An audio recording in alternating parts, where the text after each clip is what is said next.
The night Justin Timberlake will never forget New York. Summer. Sag Harbor was buzzing with life.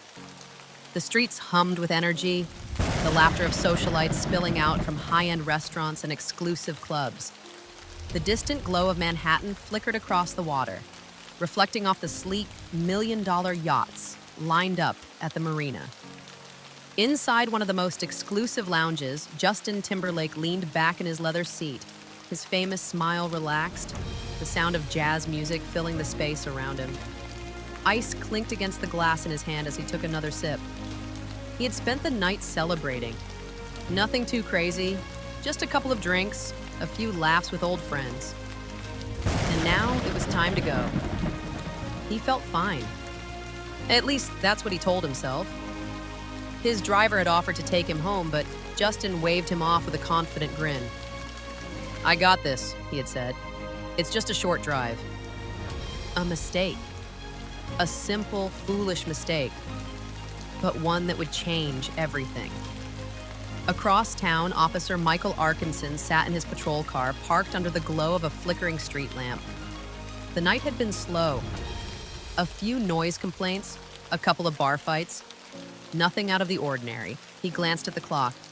12:47 a.m.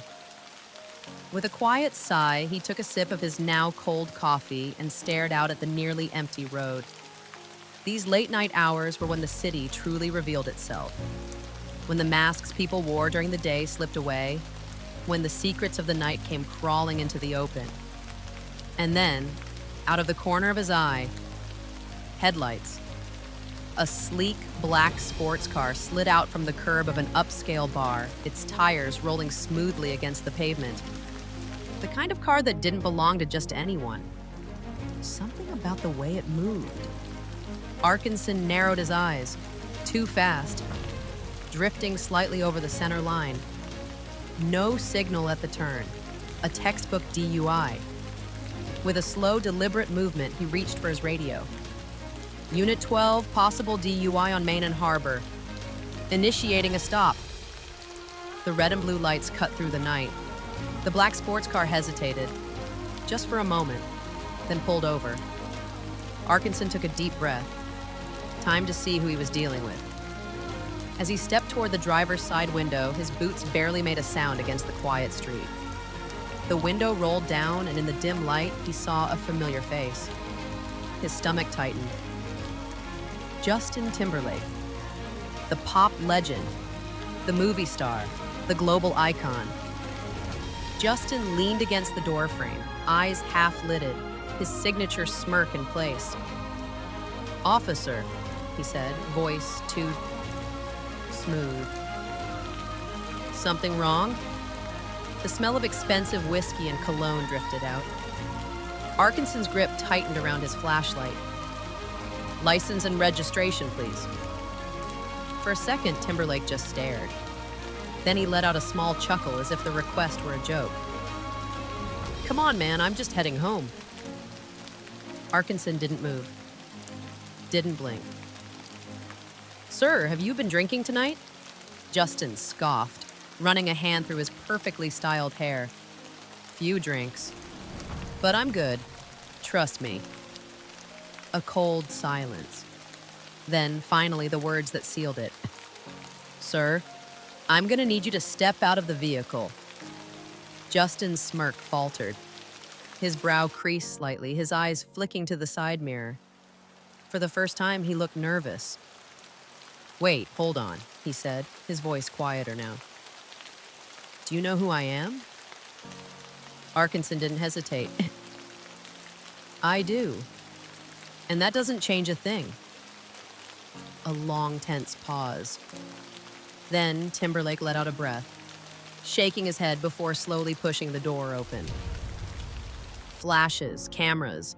The paparazzi had found them. Before he even had time to process what was happening, the street was suddenly filled with photographers, the distant shutter clicks cutting through the night like gunfire. And in that moment, Timberlake realized this wasn't going away. As Arkinson secured the cuffs around his wrist, Timberlake didn't say a word.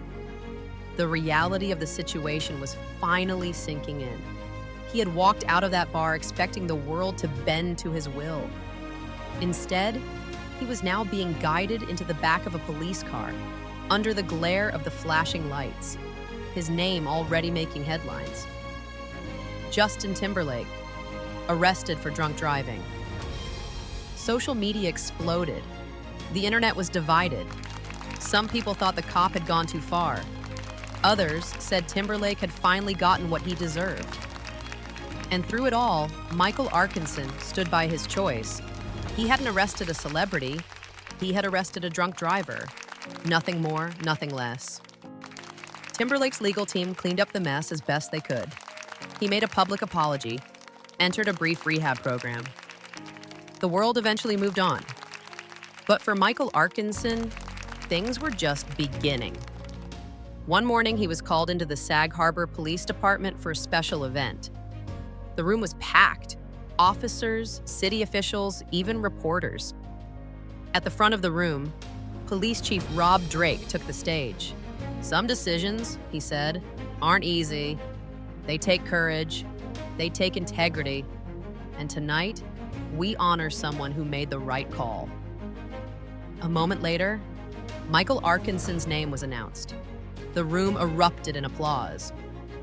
As he walked up to accept the award for Officer of the Year, he thought back to that night, to the flashing lights, to the look on Timberlake's face when he realized this wasn't going away, to the moment he chose justice over celebrity. Because that night, it wasn't about fame, it was about doing the right thing. And in the end, that's what really mattered. Justin Timberlake walked away with a lesson. Michael Arkinson walked away with his conscience clear. And somewhere out there in the stillness of another summer night, another young cop sat in his cruiser, sipping his coffee, waiting for the moment that would test his own integrity. Because at the end of the day, that's what separates the good ones from the great ones.